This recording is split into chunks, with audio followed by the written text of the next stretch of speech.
There's a first time for everything. Honda's latest alt-fuel creation is the first hydrogen fuel cell vehicle in the US to also include a battery and a charge port. This is also the first time we can recall seeing a colon in a model name. One of these advancements is more interesting than the other. Like the FCX and Clarity FCEV before it, the CRVE FCEV will be available here exclusively as a lease and only in California.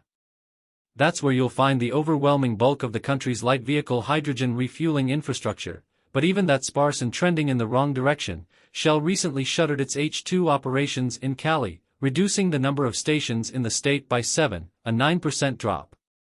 For those times when you're not near a hydrogen station, or in the case they're out of fuel, the FCEV lets you plug in.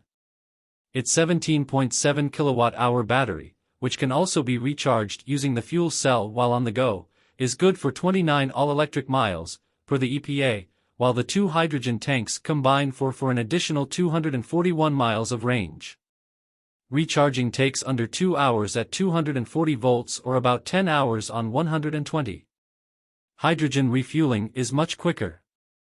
The FCEV is Honda's attempt to break the chicken and egg infrastructure cycle. If hydrogen stations aren't proliferating, and they're not, then drivers need an alternative to that alternative fuel.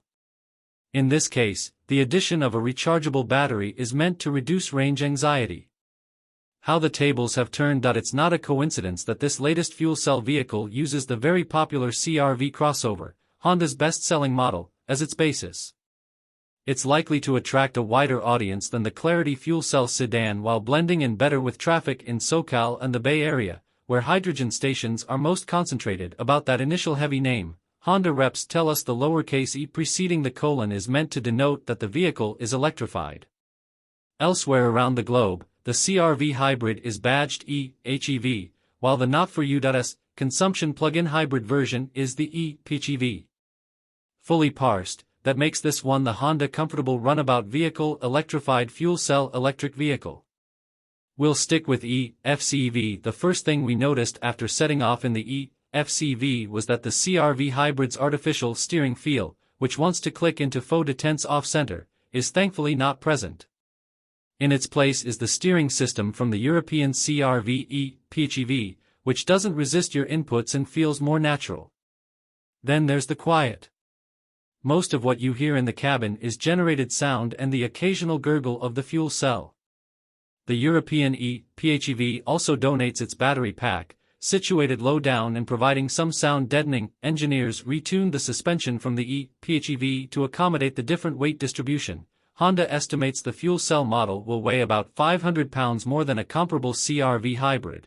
For reference, the last CR-V Sport Touring hybrid we tested weighed in at 3,914 pounds. The added weight wasn't too noticeable during our short drive, likely aided by the smoother steering setup. Fuel cell CR versus include the same drive modes as the hybrid, normal, sport, econ, and snow, as well as a handful of battery settings. Save keeps some battery electric range in reserve, charge runs the fuel cell to top up the battery, EV keeps the fuel cell off if possible, and auto makes its own decisions. Fancy zinc alloy paddles behind the steering wheel offer 4 levels of brake regeneration. Like in the CR-V hybrid, the effect is only temporary, allowing for brief stints of one-pedal driving before the vehicle reverts to a low regen setting.